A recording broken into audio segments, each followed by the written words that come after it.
Yeah, generally the commonest symptom is actually bleeding. So a lady will start, her periods will start getting heavier and heavier, and usually also last longer and longer. So if she was having periods for 3 days in a month, they start going to 5 days and then 7 days, and then they get heavier.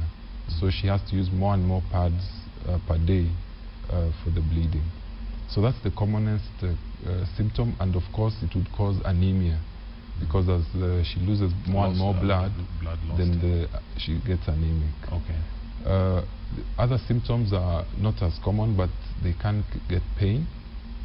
They can have a feeling of pressure in the pelvis. It may cause issues with the urine, because the uterus with fibroids presses on the bladder. So a lady may find she has to go to the toilet to pass urine more frequently. So those are the main ones. Sometimes, because of the location of the fibroid, they may have be attached to a cord, to the uterus with a cord, and that cord may twist. Sometimes again that can cause severe pain. In some ladies, the fibroid may be within the womb or within the uterus, and then it prolapses or comes out through the birth canal. So then she starts having a growth coming out through the birth canal. Okay.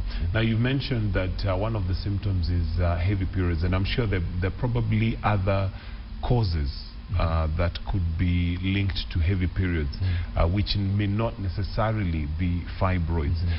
Is there a distinct difference between when the periods are heavy, when it's fibroids, as opposed to other things? Is there a way you can differentiate and say this is actually fibroids, or it could just be a general? Yeah. Usually what we would do is examine the lady, and if the uterus is enlarged, then we would probably think it's fibroids. There are, as you say correctly, that there are other causes of heavy bleeding. For example, she may have a problem with clotting, blood clotting. So the way if somebody gets cut and the bleeding doesn't stop for long, is the same way this lady may bleed for a longer time, yet she doesn't have fibroids. So if we would examine if the uterus is enlarged, that could be fibroids, and then we would also do an ultrasound, which usually would now determine or define exactly what is causing the heavy periods. Okay. So once one has identified that maybe they have this heavy flow that is unusual, what should the next step be for them to prove that it's actually fibroids? Oh yes, they need to be seen as soon as possible, and then we would now examine them, check the size of the uterus, if it's enlarged, and then also do an ultrasound, and then make plans for treatment depending on the specific situation that she's in.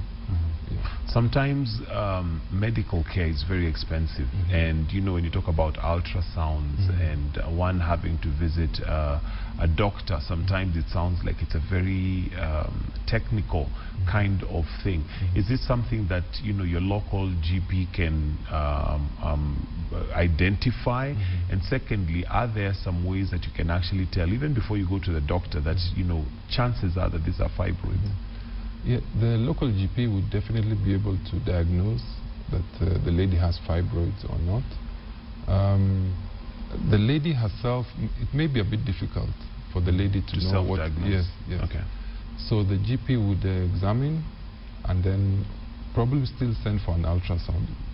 The reason why we have to do that is to really know what is causing the bleeding, because most of the treatment is actually surgical.